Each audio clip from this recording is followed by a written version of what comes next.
प्रियात्मन सप्रेम। आज फिर से हम अपने सूक्ष्म भ्रमण पर निकले हैं और आजकल जिस बात की चर्चा करते हैं हम वह है गुरु शिष्य के संबंध कैसे हों, कितने प्रगाढ़ हों। गुरु से शिष्य का जो विभवांतर है वो किस तरह लिया जाए, इस तरह माना जाए कि उसमें प्राकट्य हो, उसमें तत्व रूप का प्राकट्य हो। ये जानने के लिए हम इन बातों पर चर्चा करते हैं।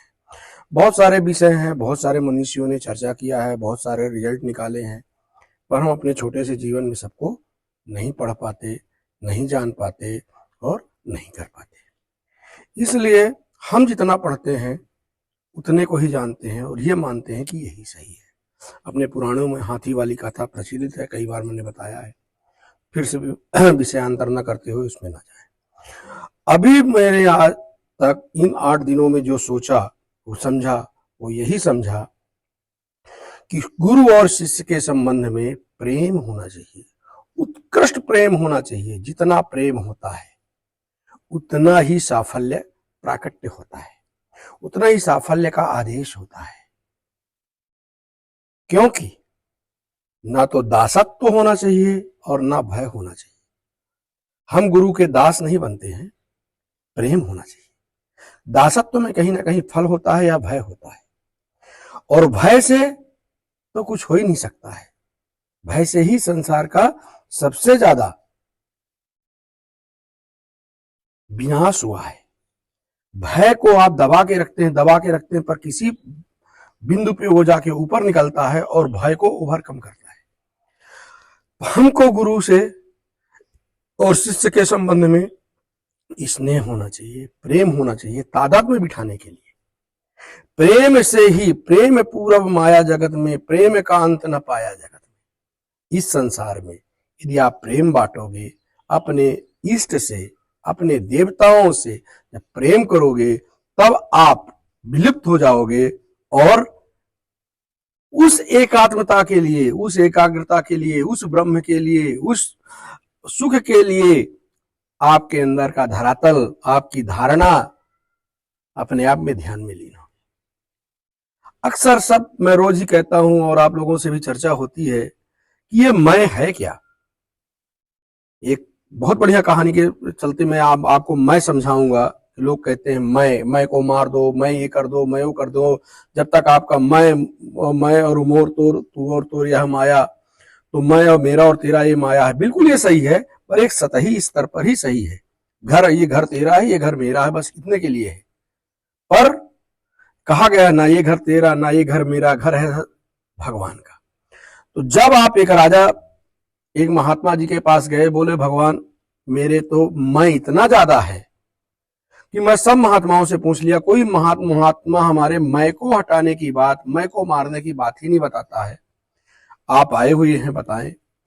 महात्मा थोड़ा दुर्वासा प्रकृति के थे, हाथ में डंडा लेके चलते थे और तीक्ष्ण बुद्धि के थे, पर सरल स्वभाव के नहीं थे। तो महात्मा जी ने बोला ठीक है, 3 बजे रात तो मैं जहां ठहरा हुआ हूँ, गांव के बाहर तुम्हारे यहाँ एक जो खंडहर मंदिर है उसमें ठहरा हुआ हूँ, हमारे 2-4 शिष्य हैं, तुम आ जाना, पर अकेले आना, सिर्फ मैं को लेके आना। बाकी ना तो तुम अपने नौकर चाकर लाना, ना सैनिक लाना, ना अपने किसी मित्र को लाना, कोई रानी न लाना, अकेले, पूरी तरह अकेले आना। राजा बोले हो, पर शाम को उसको डर लगा कि भाई ये महात्मा जी तो बड़े तीक्ष्ण हैं, इनको एक शिष्यत्व स्वीकार करने के लिए शिष्य का हाथ कटवा लिया था कि तुझे यदि मेरा शिष्य बनना तो हाथ काट के दे, और उसको शिष्य बनना था, उसने दिया। ये राजा के बारे में तो बहुत कहानी है, वो सारी महात्मा जी के बारे में बहुत सी कहानियां प्रचलित है। इसके पास जाऊं कि ना जाऊं, डंडा रखता कहीं सिर पे मार दे अकेला जाऊं तो। पर राजा था, बोला हो सकता है, ये भी तो हो सकता है, पॉजिटिव थिंकिंग। इसके पास समय को भगाने के लिए कोई युक्ति हो और ना जाऊं और फिर जिंदगी भर परेशान रहूं, जिंदगी भर सोचता रहूं कि एक बार जाता तो ये मैं हट जाता। इस उधेड़ बुन के बाद राजा 3 बजे महात्मा जी के पास पहुंचा। महात्मा जी आराम से अपनी ध्यान कुटिया में बैठे हुए थे।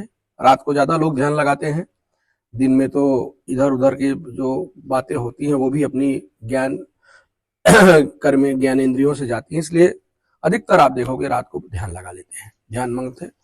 राजा ने बोला प्रभु मैं आया। अच्छा बोले आया, बैठ जा। बैठ गया, बट डर रहा था कि हाथ में डंडा आके सिर पे ना मारे। बैठ गया राजा। बोले मैं कौन आया है? बोले हुजूर जब मैं आया हूं तो मेरे साथ मेरा मैं तो आएगा ही आएगा। बोले अच्छा आ गया ठीक है बैठ। अब बोले तू एक काम कर, अपने शरीर के अंदर मुझे मैं तो देख तेरा तो शरीर है और तेरा मैं है, तो मैं तो उसको पकड़ नहीं पा रहा हूं, कैसे उसको भगाऊंगा, कैसे उसको मारूंगा। इसलिए तू एक काम कर, अपने शरीर के अंदर प्रवेश कर और वो मैं को पकड़, भागने ना पाए। ध्यान रखना, बड़ा चालाक है ये मैं, भागने ना पाए। तू अपने शरीर के अंदर अपने मैं को पकड़। राजा ने आंख बंद किया और मैं को ढूंढता रहा, परते दर परते, नक से लेके सर तक, पैर तक, हाथ तक, मोड़ तक, कहीं मैं ना मिला। सुबह सुबह सूर्य हो रहा था, सूर्योदय हो रहा था। राजा के चेहरे में अद्भुत आभा थी और वो बोले महात्मा जी अच्छा बहुत हो गया भाई, बहुत देर से आंख बंद करके बैठा हुआ है, मैं मिला का ला तो मैं उसको भगाऊं। आंख खोला और महात्मा जी के पैरों में गिरा राजा।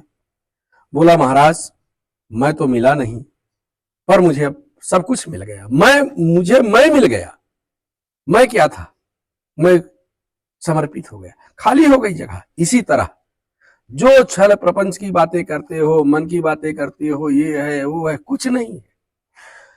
अपने अंदर जाके, अपने आप को अंदर जाके एक बार ढूंढिए तो फिर देखिए है मैं कि नहीं है। आपको मैं कहीं नहीं मिलेगा, बिल्कुल खाली। पर कभी अंदर जाके ढूंढिए, बाहर तो आप दिन रात ढूंढते रहते हैं। ये होता है गुरु। गुरु वही होता है जो आपको आपसे ही मिला दे, आप क्या हैं ये आपको दिखा दे। गुरु दरवाजा नहीं खोलता, गुरु इंगित करता है। वो देख टावर बोल्ट लगा है, सिटकिनी लगी है, हटका लगा है, उसको निकाल दे दरवाजा खुल जाएगा।